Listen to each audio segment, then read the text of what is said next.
Қайырлы күн достар, бүгін қазақтың ұлттық тағамдарының бірі жент даярлайтын боламыз. Өте қарапайым, тез әрі оңай дайындалатын ұлттық тағамдардың бірі. Дәмі керемет, ауызда ериді. Жент ол қыста қатпайтын, жазда бұзылмайтын, өз нәрін өзіне сақтап қалатын ұлттық тағамдардың бірі. Ортасы осылай әдемі болып шығады. Қазір осының даярлау әдісімен бөлісетін боламын, бірге жасап көріңіздер.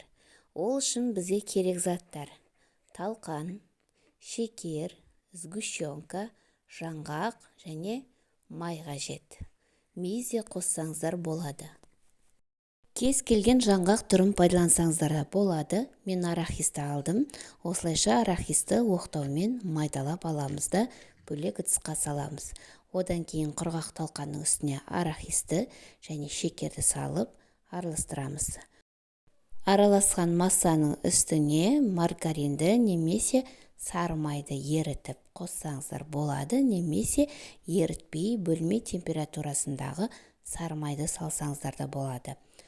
Сары май құйып болғаннан кейін араластырамыз. Одан кейін үстіне сгущенканы құйып, қолымызға жабысатындай етіп масса дайындаймыз, яғни талқан бір-бірімен бірігуі қажет. Бұл видеода талқанның екі түрлі жасалу әдісімен бөлісетін боламын. Қазір көріп тұрғандарыңыз бұл бірінші әдісі, яғни сгущенка арқылы жасалатын талқанның түрі.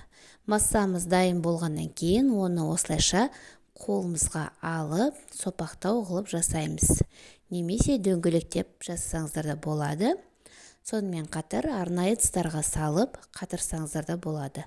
Осылайша дайын болған массаның барлығын сопақша етіп ыдысымызға салып дайындап қоямыз. Осымен біздің жентіміз дайын болды. Бұл жент дайындаудың бірінші әдісі болатын. Дайын болған женттердің бетін жауып, тоңазғышта 20-25 минутқа қойып қоямыз, яғни кішкене қатуы керек. Бетін жапқан себебіміз тоңазғышта тұрған басқа тағамдардың дәмі, иісі сіңіп қалмау үшін. 20-25 минуттан кейін алып жесеңіздер болады. Ал енді жент дайындаудың екінші әдісімен бөлісетін боламын. Бұл жерде де дәл сондай шекер, арахис, май қажет. Ал сгущенканың орнына біз вареная сгущенка құятын боламыз. Сол кезде бізде женттің түсі қоңырқай болып шығатын болады. Алдыңғы видеода көрсетілгендей алдымен құрғақ заттарды араластырып аламыз.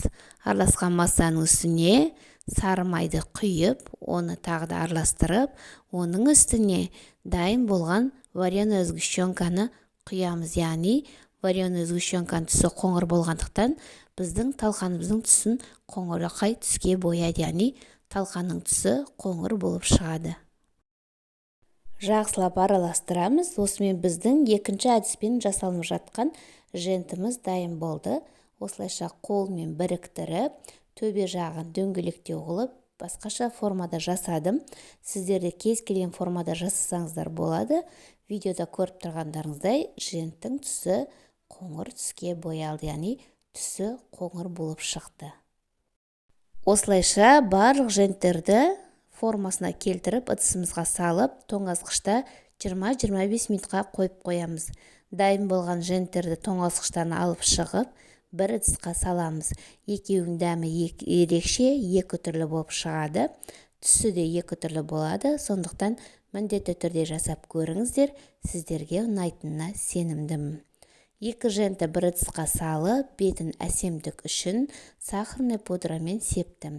Немесе сіздер шоколад сеуіп қойсаңыздар да болады. Осымен біздің екі түрлі әдіспен дайындалған жентіміз дайын болды. Міндетті түрде жасап көріңіздер. Ас болсын. Айкони Фудқа тіркеліп, лайк басуды ұмытпаңыздар.